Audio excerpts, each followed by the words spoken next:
నమస్కారం వార్తలకు స్వాగతం. ముందుగా ముఖ్యాంశాలు. మాజీ మంత్రి అంబటి రాంబాబు మీడియా సమావేశం, పలు అంశాలపై వివరణ.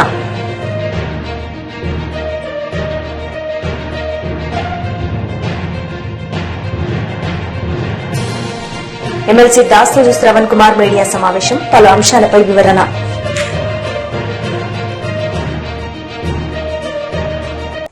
AP state aquaculture development authority chairman Anam Venkataramana Reddy media సమావేశం నిర్వహించారు. ఈ సందర్భంగా ఆయన మాట్లాడారు.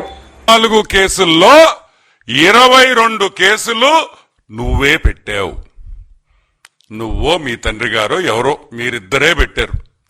దాంట్లో 2 కేసులు మామూలు కేసులు, మిగతా అన్ని కావాలని పెట్టిన కేసులు అనే విషయం నీకు బాగా తెలుసు. ఏంది 22 కేసులు? ఉచిత ఇసుక పేదవాళ్లకి ఈ ఉచిత ఇసుక ఇచ్చిన దానికి, ఫ్రీ శాండ్ ఉచిత ఇసుక ఇచ్చిన దానికి ఒక కేసు, సిబిఎన్ గారి మీద ఒక కేసు. పుంగనూరులో బాబు గారు దాడి చేయించారు. బాబు గారు పోయి పుంగనూరుకు పోయి హెలికాప్టర్లో పోయి ఆడ దాడి చేయించారు, అదొక కేసు. పబ్లిక్ మీటింగ్ లో జనాల్ని ఇబ్బంది పెట్టాడు, అదొక కేసు. సభలో ఒక పబ్లిక్ మీటింగ్ లో ఒక సభలో లౌడ్ స్పీకర్లు వాడారు, అది ఒక కేసు. తిక్క చాదస్తం కాకపోతే అసలు ఈ కేసులా? కరోనా మీద అవగాహన చేసిన దానికి సోషల్ మీడియాలో ఒక కేసు. ఇన్ని కేసులు పెట్టి బాబు గారి మీద దొంగ కేసులు పెట్టి ఎవరితో పోలుస్తాడు? మా హాఫ్ టికెట్ పాయింట్ ఇక్కడ మీరందరూ అర్థం చేసుకోవాల్సింది ఏంటంటే, ఎవరితో పోల్చాడు సిబిఎన్ గారిని? తెనాలిలో 3 రౌడీ షీటర్లతో పోలుస్తాడు. 3 రౌడీ షీటర్లు, పిల్లకాయలు. ఎవరో వాళ్ళ 3 పిల్లకాయలు, చిన్న చిన్న పిల్లలు అని ఈ తిక్కలోడు మాట్లాడతాడు జగన్మోహన్ రెడ్డి.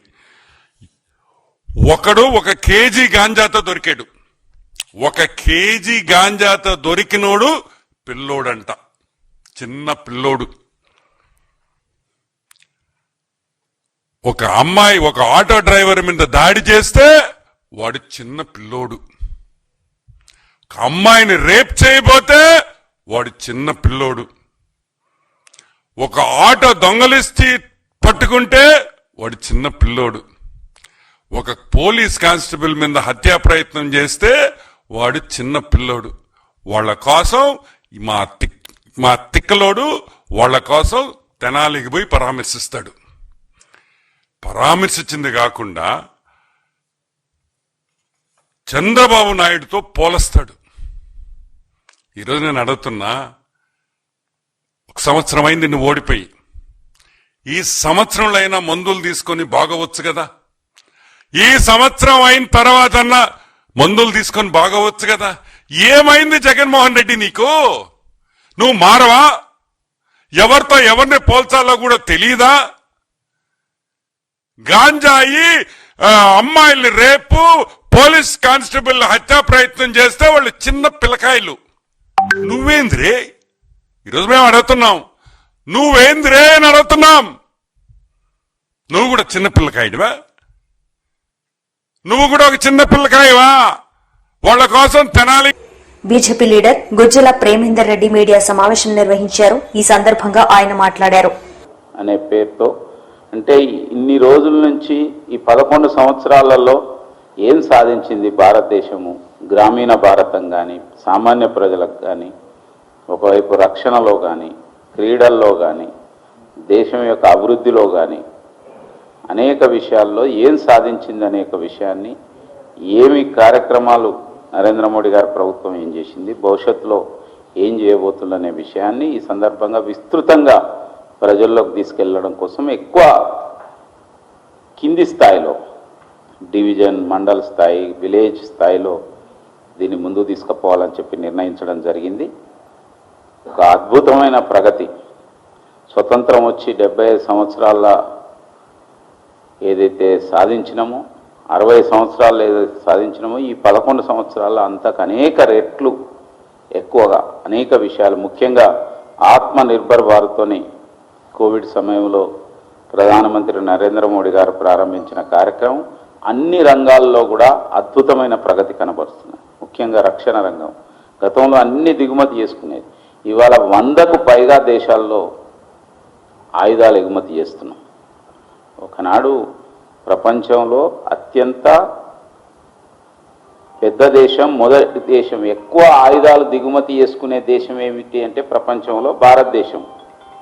అలాంటి భారతదేశం ఈరోజు ఆయుధాలు ఉత్పత్తి చేసి 100కు పైగా దేశాలకు ఎగుమతి చేసే యొక్క స్థాయికి, మామూలు కాదు, లైట్ వెయిట్ యొక్క ఎయిర్ క్రాఫ్ట్స్ లాంటి వాటిని, తేజస్ లాంటి వాటిని కూడా ఈరోజు బయటికి ఎక్స్పోర్ట్ చేసే యొక్క స్థాయికి ఎదిగింది. అలా అనేక రంగాలలో, ఫార్మా రంగం కానీ, మనం మినరల్స్లో కానీ,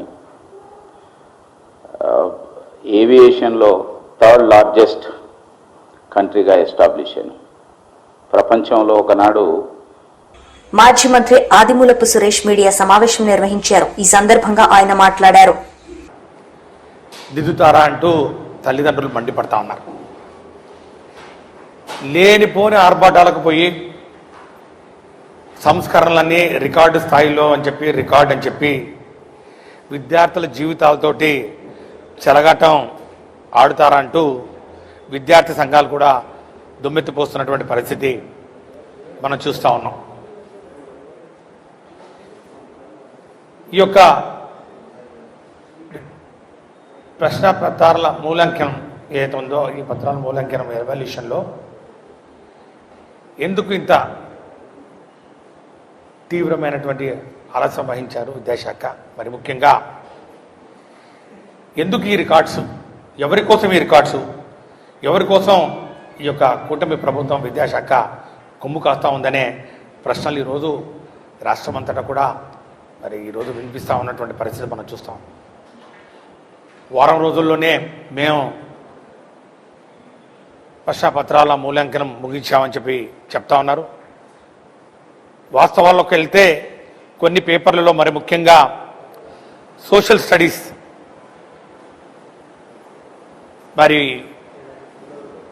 జవాబు పత్రాల మూల్యాంకనం కేవలం 5 రోజుల్లోనే ముగించిందని పూర్తి చేశారనే ఒక విషయం కూడా బయటపడతా ఉంది. అంటే ఈ ప్రభుత్వం దేనికోసం ఈ రికార్డుల కోసం తాపత్రపడుతుంది.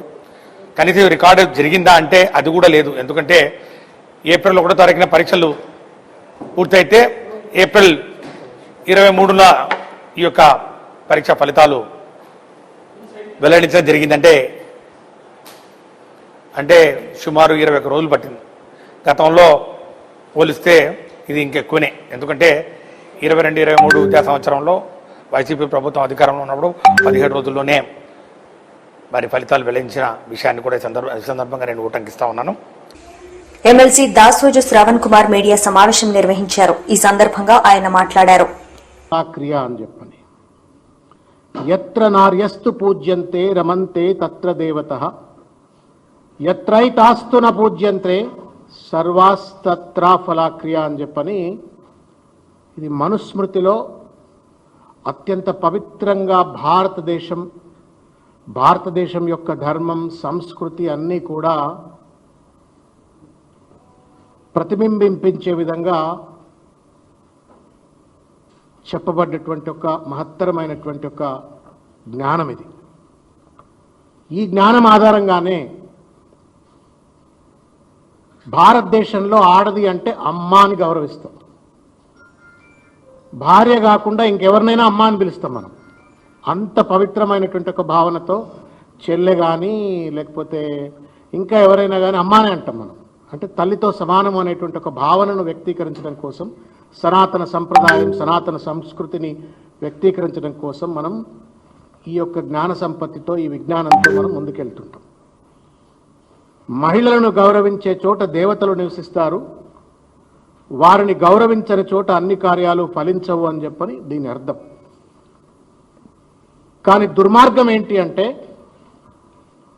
తెలంగాణ రాష్ట్రంలో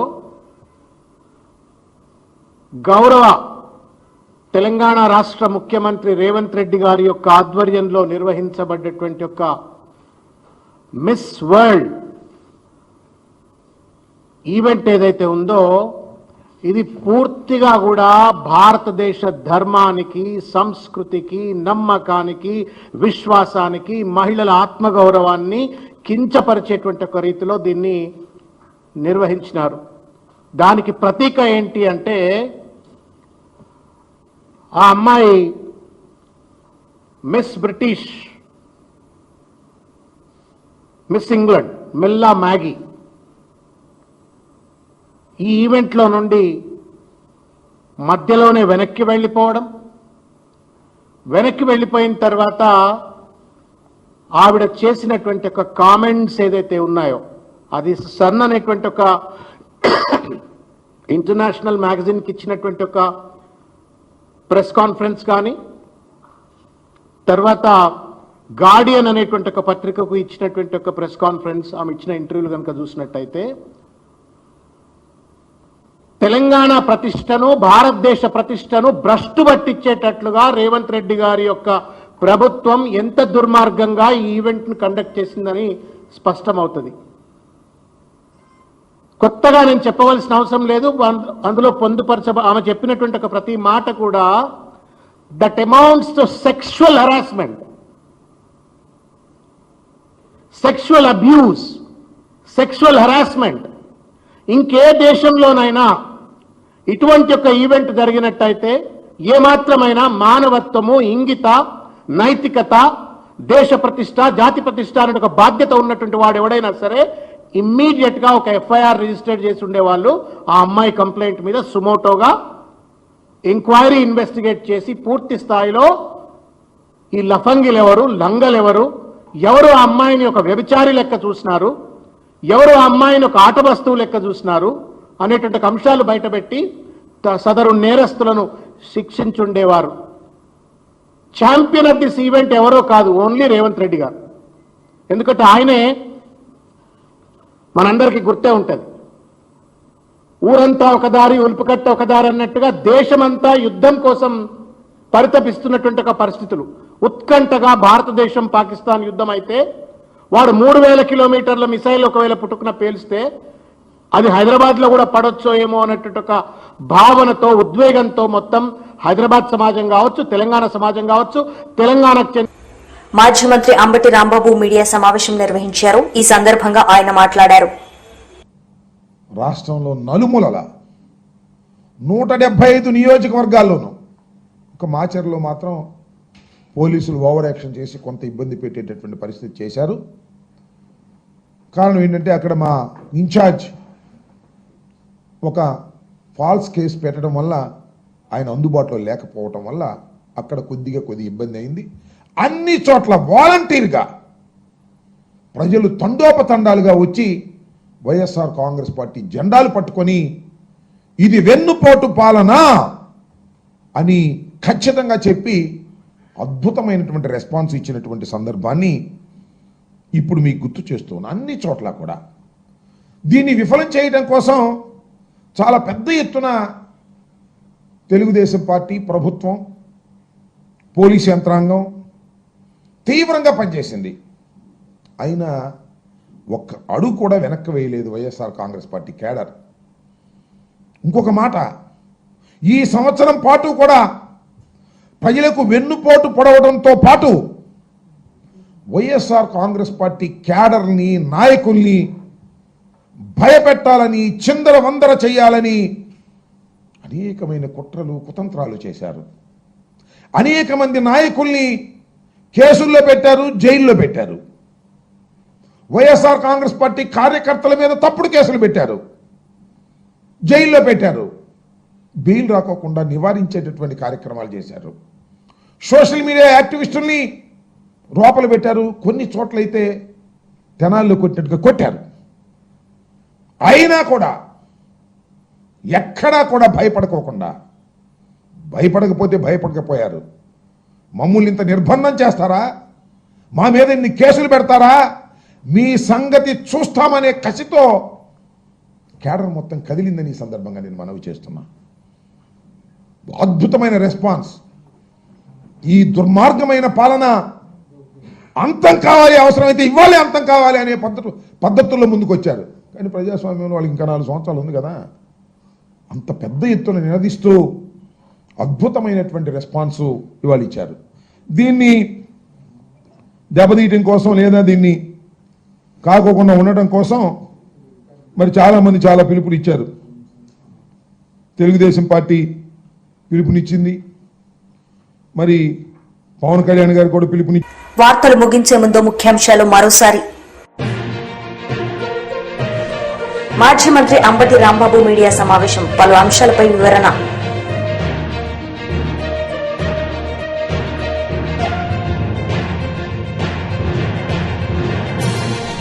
ఎమ్మెల్సీ దాసరి శ్రవణ్ కుమార్ మీడియా సమావేశం, పలు అంశాలపై వివరణ.